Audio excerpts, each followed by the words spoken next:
Hi everyone, I'm still alive.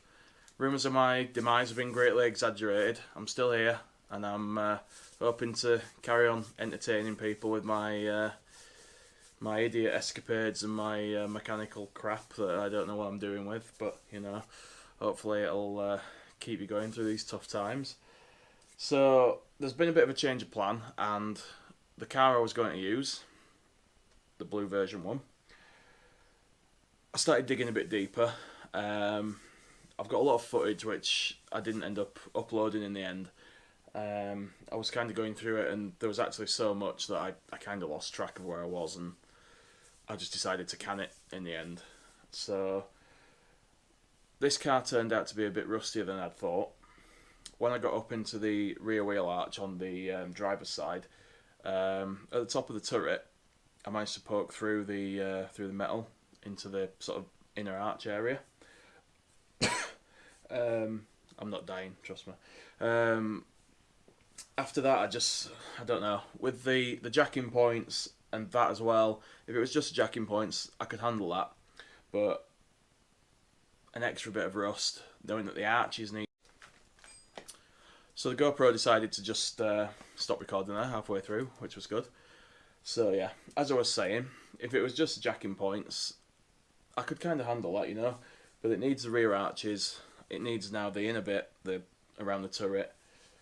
I just got to a point where, although the car has a lot of sentimental value to me, and it would have been nice to revive a very old early edition Impreza, I just decided that it just wasn't worth the time and effort and the money to do up a 4-door shell, really. It just got to a point where it just didn't make sense anymore, and if I'm completely honest, it broke my heart a little when I found the extra rust and the extra complications. I just didn't want to continue. So having said that, I'm now moving on to the white car, the Type R shell. And the plan with this now, things have kind of gone a bit out of control. It's going to get a 6-speed box with a DC-CD diff. It's going to get a hydraulic handbrake, and I'm buying a EJ207 bottom end from somebody that's got forged 0.5mm oversized pistons in it. It's got Carrillo rods, ACL bearings, and yeah, I've also got some version 2 STIRA heads which are going to go on that, and I'm going to use the version 2 manifold, put the version 3 or 4 bits onto it, use a version 3 or 4 ECU, and I'm going to set it up that way. I know that I'd be better off probably going for new age heads with AVCS, but at this point in time, with everything that's happened, I want something that I can get together, get it in the car, get it running for this year, and for whatever amount of the season we end up getting to have this year with everything that's going on, I just want to have a car ready that I can use and that I can get out there with and start learning about and getting to know and getting back into the swing of things. So yeah, I'm going to show you around the Type R now. We'll have a little look at it, and then the next video after this, hopefully, will be me getting to start doing work on some of the parts for it. God knows how I'm getting stuff done with this in the way at the moment, but I'll work around it as best I can, and unless it becomes a major problem, I'll try not to worry about it too much, and we'll move it when the Type R is ready to roll out. So thanks for sticking with me. Thanks for watching.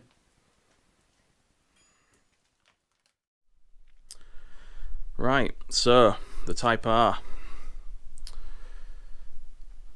It's in fairly good shape, to be honest, structurally and stuff. There's no rust on this car. There's a couple of scabs in the engine bay, but that's about it. But I mean, everything that you would hope is clean and tidy is clean and tidy. Could do with a light really to show you in here, but I'll just grab one.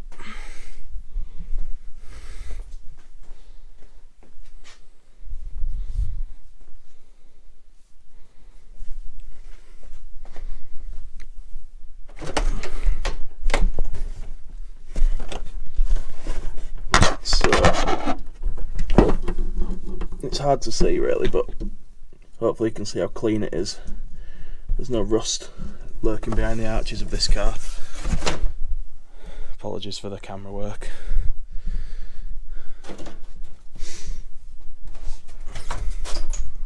It's all pretty tidy from what you can see.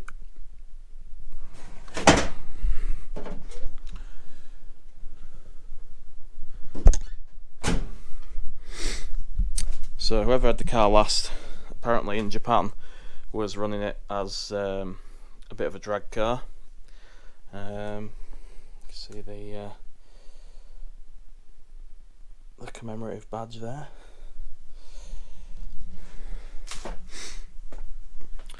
I've got absolutely no idea what these things are. If anybody knows, please do let me know, because I'd be very keen to find out. There's one on each side, if you can see that. So I've got my driver's seat here, although it's not got a rail yet. Nice Corbo Pro seat. There's all kinds of random crap inside here at the moment, and some crazy ass giant speakers.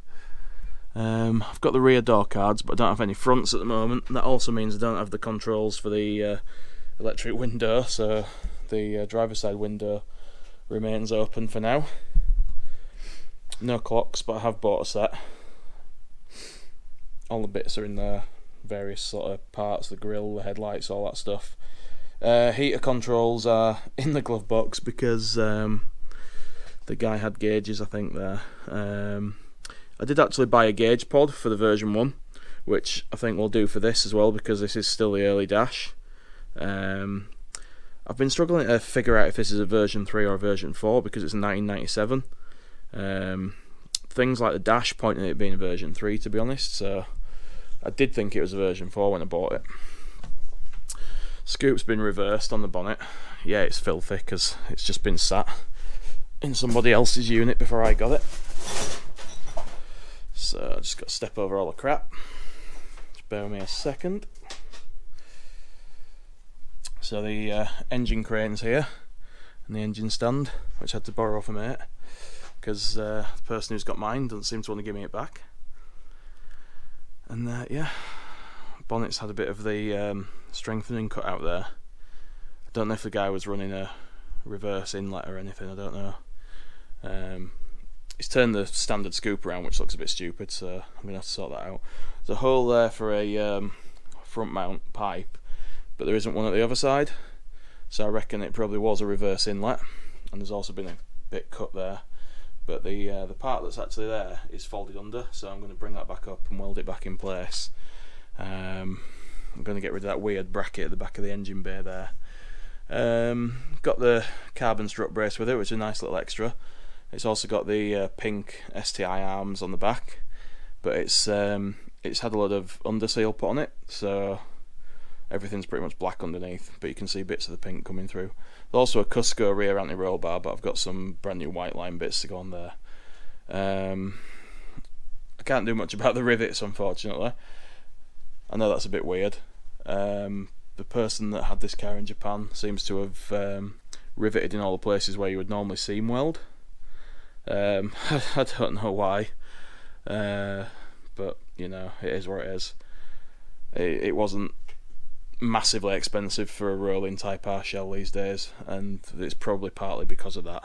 So at the end of the day, I knew what I was getting, and it's not a show car. It's not going to be a pristine thing.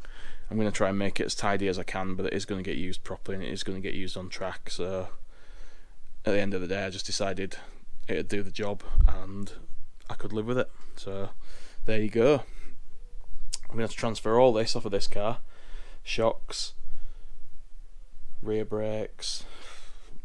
The only thing that's going to be different, I think, I'm going to have to actually get some proper rear discs for it that fit R180 hubs, because this car would have had DCCD, so it should have R180 hubs. Those discs on there are the Godspeed conversion kit, where you get the bigger handbrake shoes to fit the R160 hubs, so they're not going to be much good to me on this car, I don't think. So underneath there's been a lot of underseal going on. Hopefully everything is good under there. There's no diff or anything on this at the moment, so that's all got to come when I get the 6-speed set up. You can just see the pink poking through there on the lateral arms. You might be able to see a bit of blue on the ends of the anti-roll bar. I don't know if you can from here, but yeah, that's how she looks underneath. I'm quite excited about this car, to be honest.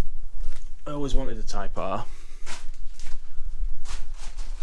I never thought I'd end up getting one, but when the chance came up I just had to buy it, and hopefully I can do it justice and I can get it on track this summer. We'll have to wait and see, won't we? But yeah, I've got more stuff to come. Got the engine to come at the weekend, all being well. Hopefully I'll be able to make an offer on a 6-speed at the end of the week as well, so hopefully the next video will show some parts arriving and some progress happening. So yeah, that's it for now. I just wanted to give you all an update really, let you know I'm still alive, still here, still working on the cars, albeit a different one now. The plans have really spiralled from using the engine and gearbox and everything in the blue car to buying bits specifically for the white car, so it's kind of gone a bit mad. It's a major project creep. I'm going to take the alloy radiator out of the blue car, and I'm going to take the brake stopper, the suspension, all that kind of stuff. I'll use the fancier bits like the alloy header tank and all that, and I'll use the JDM 3-port that's on here. For some reason the Type R doesn't seem to have a 3-port boost solenoid on it, which I'm not sure why, but it doesn't. So, but yeah, that's it for this time. I'm sorry it's a short video, but at least I've not been rambling on too much, and hopefully next time you get to see a bit of progress happening. Cheers for watching. Stay safe.